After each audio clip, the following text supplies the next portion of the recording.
The three-headed monster has to lead the charge this weekend against the Falcons. That and more on today's episode of Locked On Bucs.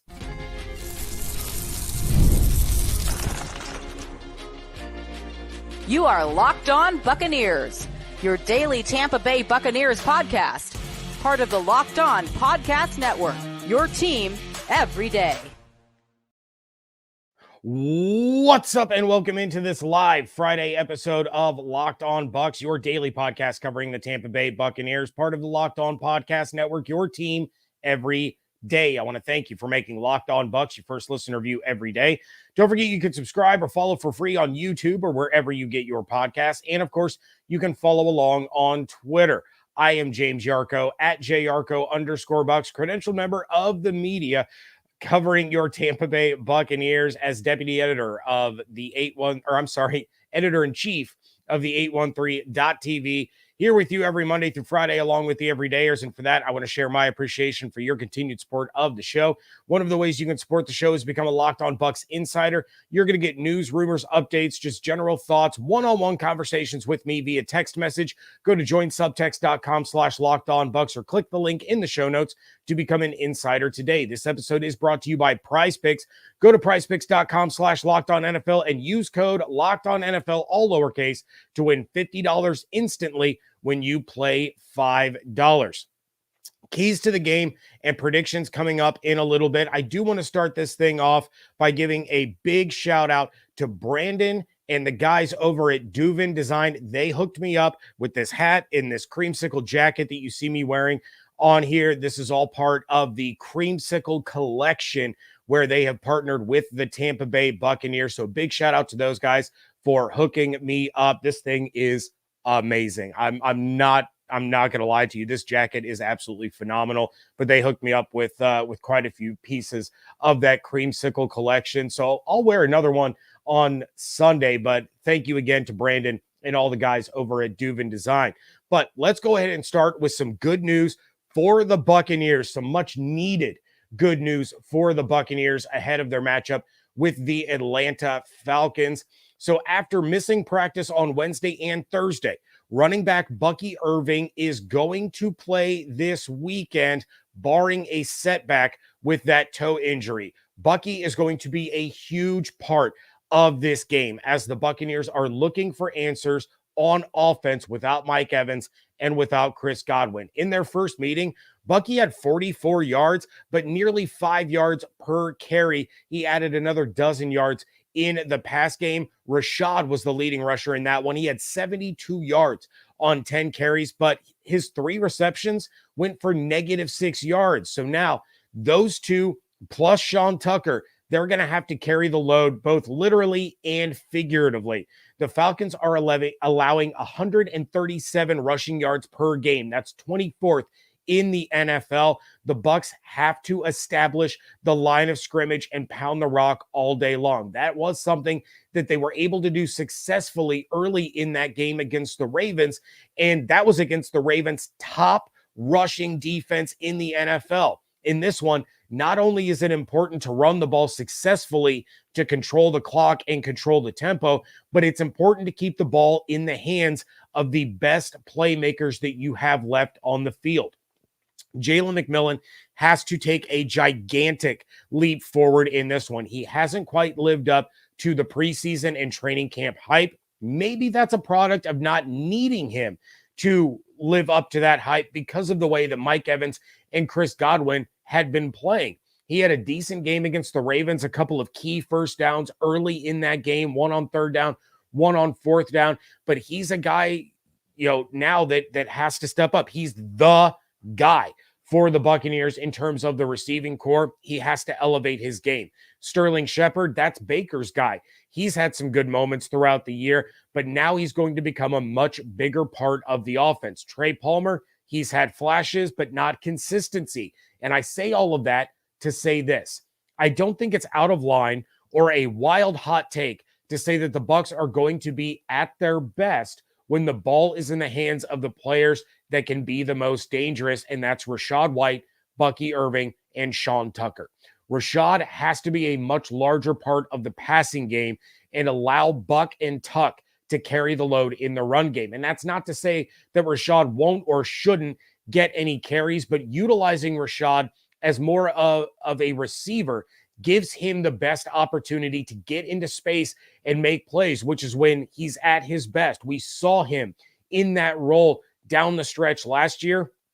Bucky is going to have to be more involved in the passing game, but lean more on him in the running game, running that ball effectively, making those quick cuts and changes of direction that has made him so elusive and so dangerous this season. Sean Tucker has to be the power guy, wear down that defense, inflict some punishment on those guys that are trying to bring him down, and do that early in the game. So as the game goes on, now all of a sudden these defensive players aren't quite as effective against quicker guys like Bucky and Rachaad. Offensively, of course, there's no Mike Evans, but that full starting offensive line is there, and they played really well last week. Those running backs are there. Cade Otton is coming off of his first career 100-yard game. He had a career high in targets, receptions, and yards against Baltimore. The Falcons are 18th in the NFL against the tight end position, so Otton is going to get a lot of work again this week. Look for him to be more of that big third down target like he was down the stretch last season. With Godwin out, a lot of those third down targets that Godwin normally got are going to have to go to Cade Otton and then probably Sterling Shepard. In this one, it's about controlling the clock, having long, drawn out, time-eating scoring drives to minimize the amount of time that the Falcons offense is on the field and maximizing the amount of time their defense is out there getting tired, getting sore, wearing them down. Keep them on the field for these 6, 7, 8-minute drives that end in points. The Bucs had a lot of extended drives on Monday night against the Ravens that didn't end in points. So this Buccaneers defense is going to be without Tyke Smith and Greg Gaines. So they continue to be beat up on that side of the ball. This has to be a one buck tuck game if the Bucs are going to give themselves a chance. Going to jump into the live chat real quick. JJ says, James sharper than a number 2 pencil on test day. I appreciate that. Again, shout out to my friends over at Duvin Design. They are absolutely fantastic, and really appreciate them hooking me up with this jacket. Gary says, we need Bucky big time. Absolutely. You're going to hope that there isn't that setback, that the, missing Wednesday and Thursday was more of kind of a maintenance thing, kind of that pain management, and that he's going to be good to go. He was at practice on Friday. Todd Bowles talked about how he's good to go.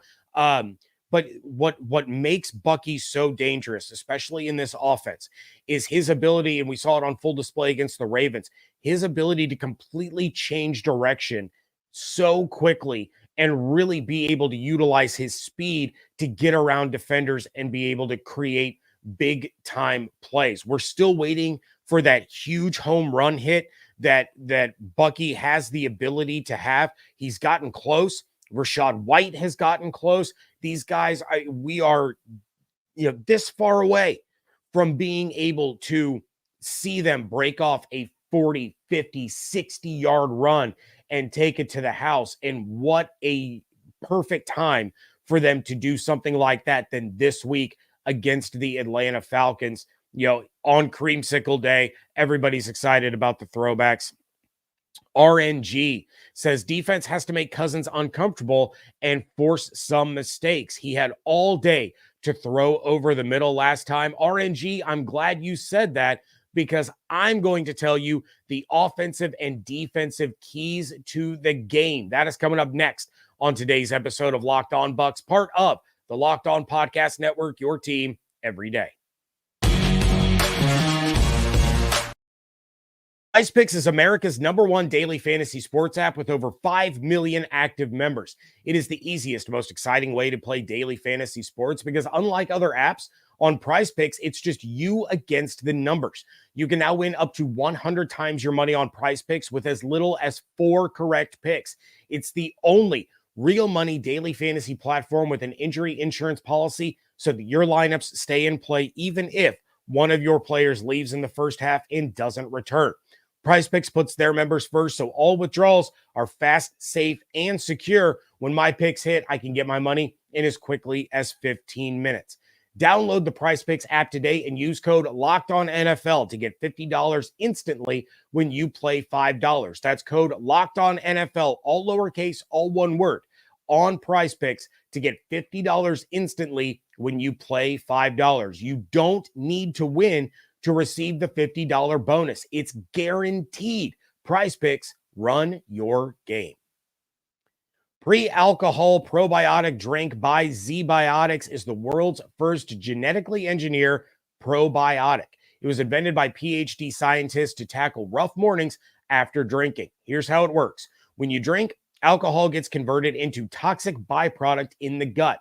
It's this byproduct, not dehydration, that's to blame for your rough next day. Pre-alcohol produces an enzyme to break this byproduct down. Just remember to make ZBiotics your first drink of the night. Drink responsibly, and you're going to feel your best tomorrow. Here's how you use it. You drink pre-alcohol for best results. Make pre-alcohol your first drink of the night. Step 2, drink responsibly. Pace yourself, hydrate, get a good night's sleep. Then step 3, enjoy tomorrow. Wake up feeling refreshed and ready to take on your day. Go to zbiotics.com/LockedOnNFL to learn more and get 15% off your first order when you use Locked On NFL at checkout. ZBiotics is backed with 100% money-back guarantee, so if you're unsatisfied for any reason, they'll refund your money, no questions asked. Remember to head to zbiotics.com/LockedOnNFL. Use the code LockedOnNFL at checkout for 15% off. Thank you again for making Locked On Bucs your first listen review every single day. The new Locked On NFL is here, and it's twice a day. First, the madman Tyler Rowland kicks off your morning with a double shot of NFL espresso, then stop by the barbershop with Tony Wiggins for some real NFL talk. Add in the Locked On local experts, and you get unprecedented NFL insight, hot opinions, detailed breakdowns, all in 30 minutes. It's the new Locked On NFL, and it's twice a day. Make it your second listen at the new Locked On NFL on YouTube or wherever you get your podcasts. Talking about the keys to this game. What do the Buccaneers need to do in order to get a win that pretty much no one is giving them a chance to actually achieve? You know, it's creamsicle day. Everybody's hyped. Everybody's excited. Since the Bucs brought the creamsicles back and started doing their throwback game, there was that big lull where there was the one helmet rule and they couldn't do the throwbacks. But the Buccaneers are 1-4 in these creamsicle uniforms. The very first throwback game they had back in 2009, Josh Freeman leads a comeback victory over Aaron Rodgers and the Green Bay Packers. Since then, 0-4. So this is the best time for them to snap that losing streak because no one's giving them a chance. So how do they get it done? Offensively, they have to start fast. This team has to take the field with absolutely no fear whatsoever. They have a really good chance here to catch the Falcons sleeping. Atlanta could very well be walking into this game and thinking that the Bucs don't have a chance without Evans and Godwin, and that they're going to look like those past teams that wore those creamsicle uniforms. Come out of the gates absolutely swinging, throwing haymakers. If the Bucs are able to score an opening drive touchdown for a franchise record 5th consecutive game, that's going to go a really long way.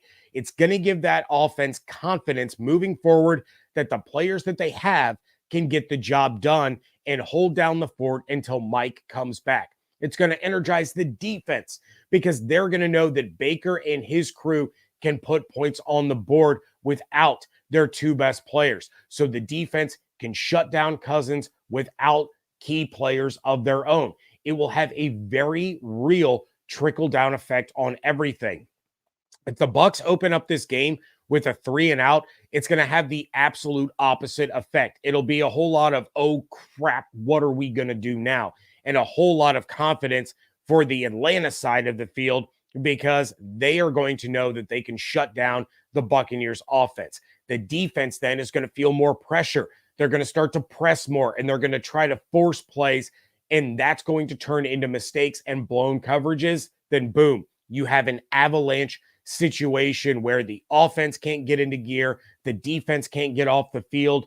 You have to start fast. If I'm the Buccaneers in this one and I win the coin toss, I'm taking the ball. If Atlanta wins the coin toss, I'm hoping they defer. Usually I'm a defer kind of guy because I want the chance to double dip at the end of the first half and the beginning of the second half. But in this game, if I'm the Bucs, I want the ball. I want Baker to lead the charge out there and get points on the board immediately, as if to say, this offense is more than just two receivers, and we're going to make life real hard on the Falcons today.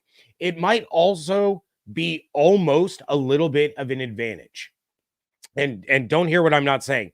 Not having Mike Evans and Chris Godwin is not a good thing. This isn't like, so typically defenses come into games with the Buccaneers knowing the two players that they have to focus all of their energy and resources on. Now, the defense isn't really going to know who the go-to guy is.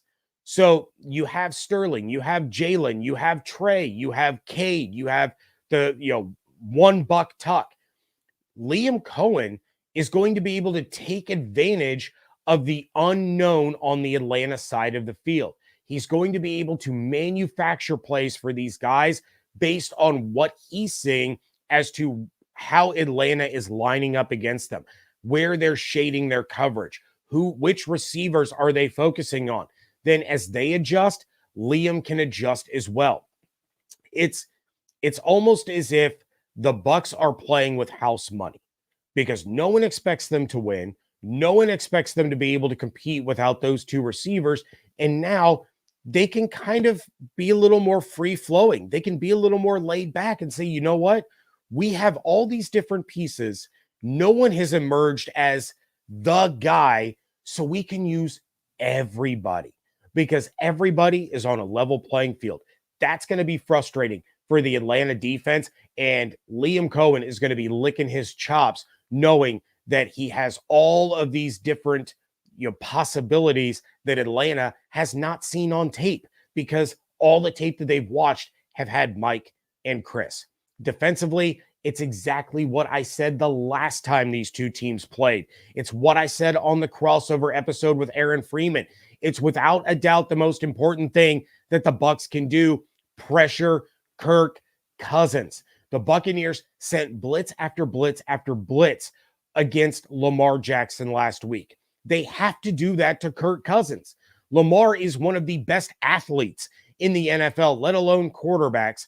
If you're going to keep sending blitzes against a guy as mobile and dangerous as Lamar, you have to do it to Kirk Cousins, who can't escape that kind of stuff.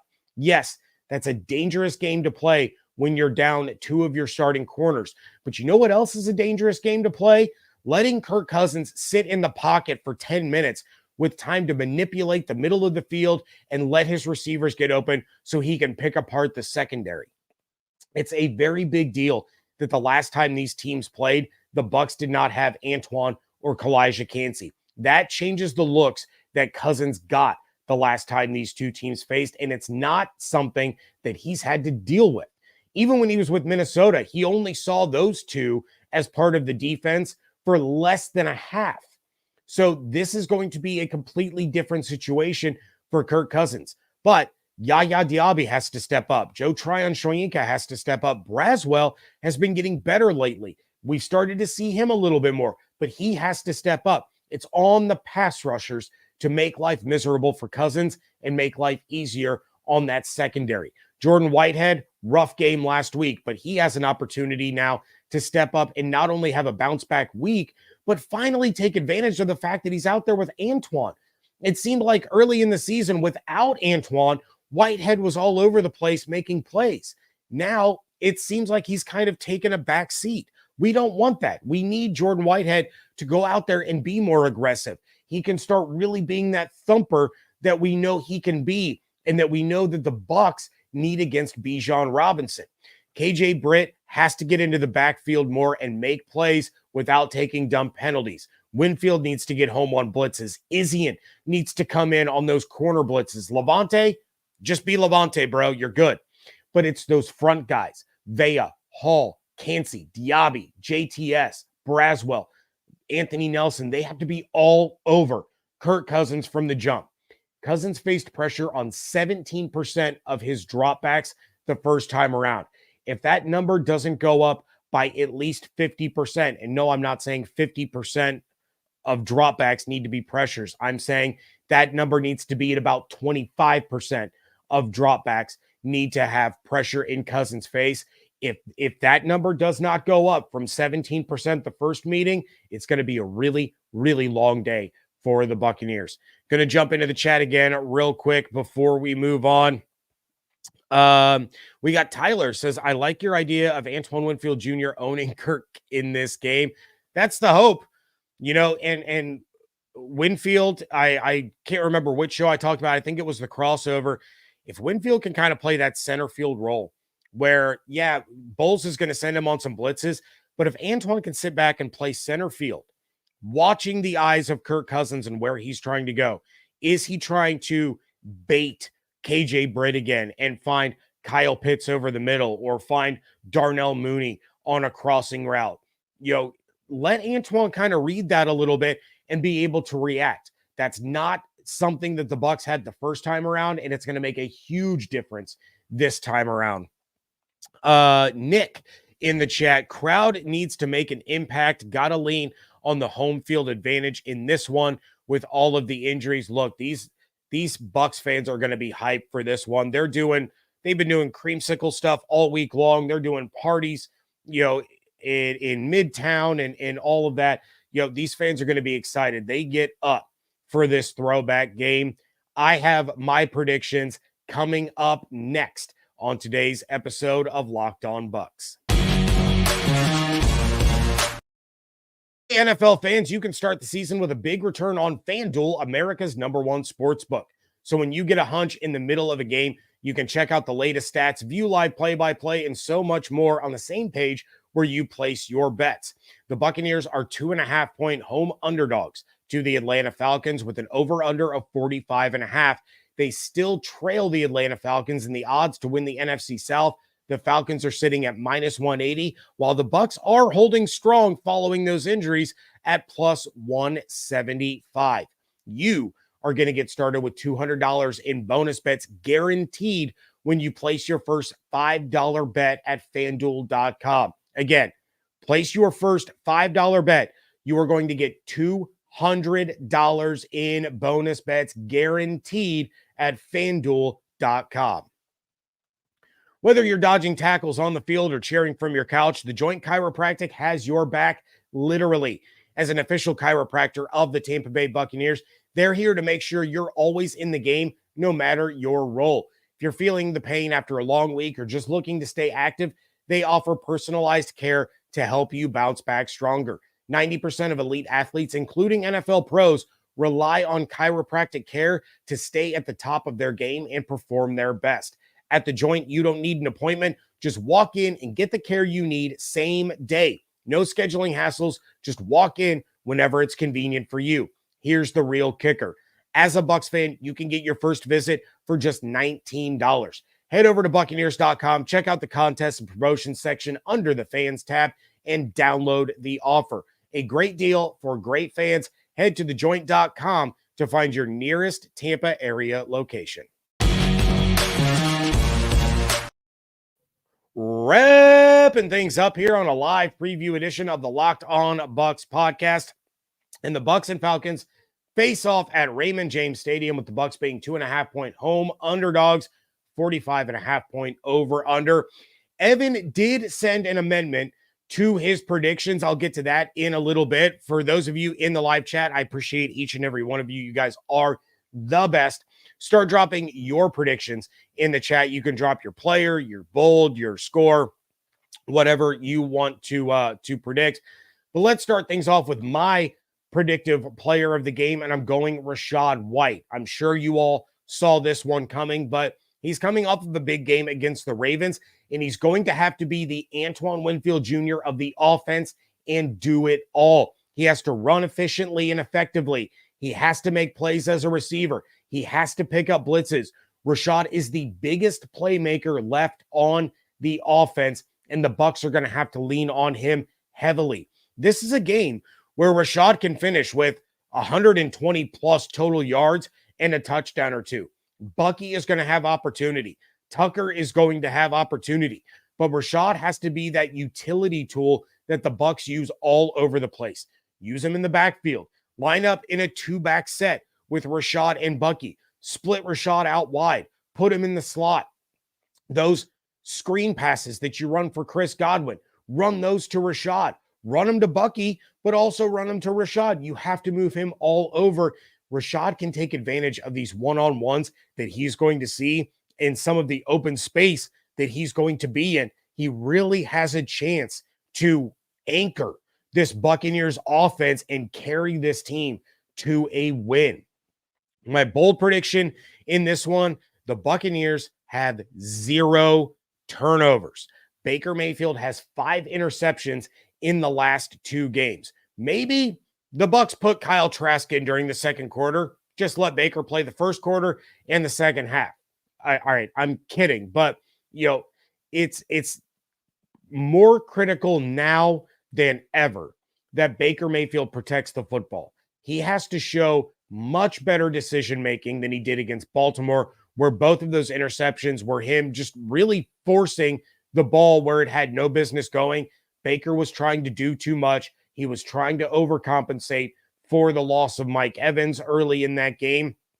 If you do too much in this one, it's going to bite you in the butt. Go out there and keep the chains moving until you run out of real estate and end up with points. Don't force bad passes because you're trying to make a play. Just live to play another down. If you need to throw it away, throw it away. Baker, keep using those legs. If there's no one open down the field, find a little lane, pick up a couple of yards, slide, move on to the next play. I think that's the kind of game that he's going to have. And I think that's going to be huge for the Buccaneers in this one. I think Baker plays a clean game. If you win the turnover battle in this one, you're going to win the game. Last time they tied the turnover battle, tie goes to the home team. Don't turn the ball over. Make smarter decisions. Don't try to force passes to guys in double coverage like we saw on Monday night.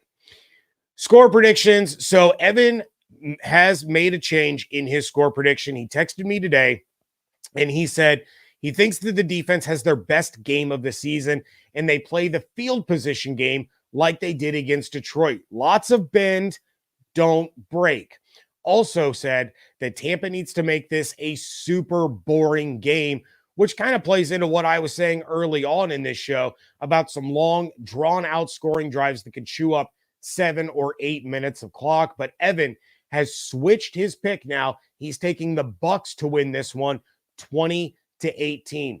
As far as I'm concerned, look, this is a game that can make or break the Bucs season.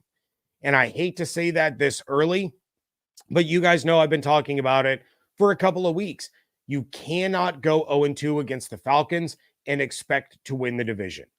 There's still a lot of time left. The Falcons have a much more difficult schedule. You could still get the better overall record, but you're really digging yourself a hole if the Falcons are able to be 6-0 in the division while you sit at 4-2. You need a big boost. And that's going to be hard to get. Even though that schedule gets easier after the bye, that's going to be hard to get without Chris Godwin on the field for the rest of the year. You can win this game and lose the next 2 weeks and be 5-5 going into the bye week and still end up with a 10 or 11 win season with the schedule that's ahead of you. This game is vital. It means more to the Buccaneers for, not just for tie-breaking purposes or division purposes, but it means more to them because of what they just went through. It means more to them because of rallying around their fallen teammates and saying, hey, we still got this and we're going to do it for you guys. I'm taking the Bucs to win this one 24-21. Just like Younghoe Koo at the end of the Thursday night game. It's going to be the leg of Chase McLaughlin, my dude from Illinois, as time expires to send the Bucs home victors. Going to jump into the chat and see what kind of predictions you guys are dropping in here. Let's see. We got Gary saying 27-14 Buccaneers. I like that one. I would love if they won by that much. I think it's going to be a close game. We got Alexander saying Antoine Winfield Jr. will force a fumble on Kirk like he did versus Minnesota. I love that. And wouldn't be the first time that he forced a fumble by a Falcons quarterback. He did that to Ritter a couple of times last year. We got Christopher saying defense needs to step up. Offense will struggle for a few weeks. Benjamin in the chat, 28-21 Bucks. Bantry, explosive plays are nice, but I'll take 4 to 5 10-play drives that end in touchdowns over them any day. I love that. Hey, we got Bucko Bruce in the chat. He's not optimistic. Buccaneer Bruce says Falcons 40, Bucks 21. Baker will throw 3 picks. The running game will be meaningless as they will be down 21 early. Defense isn't going to get a stop.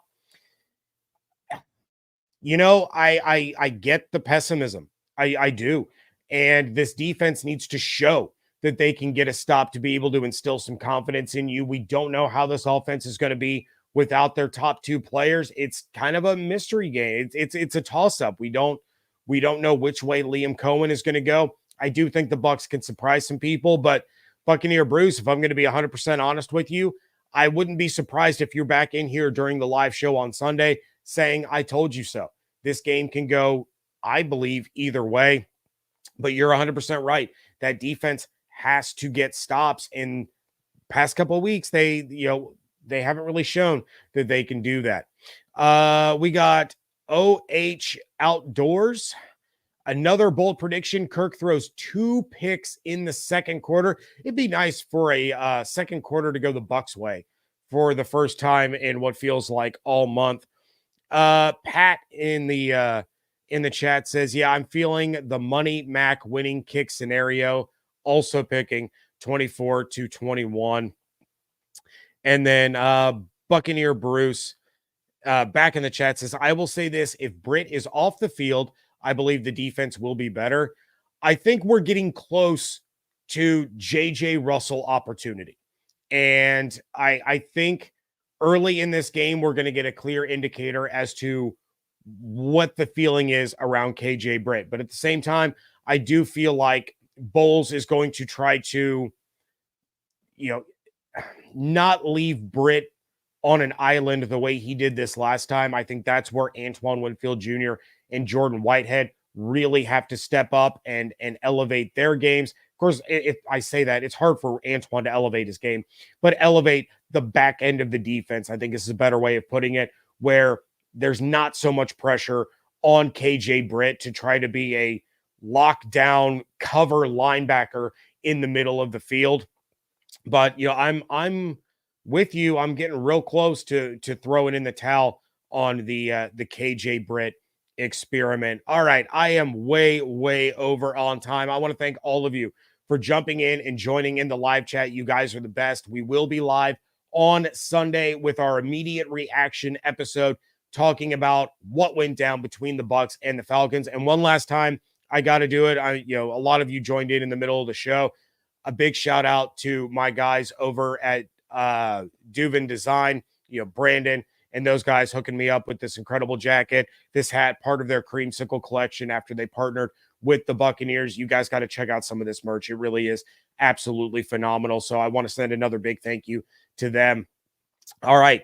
Make sure that you are checking out everything going on over at the 813.tv. Follow on Twitter at Locked On Bucs, at @JYarcho_Bucs. Subscribe on YouTube or wherever you get your podcasts, and become a Locked On Bucs insider. Go to joinsubtext.com/LockedOnBucs or click the link in the show notes to become an insider today. Hope you all have an absolutely outstanding weekend. Stay safe, stay healthy, fire the cannons. Want to thank you so much for joining me right here on Locked On Bucs, part of the Locked On Podcast Network, your team every day.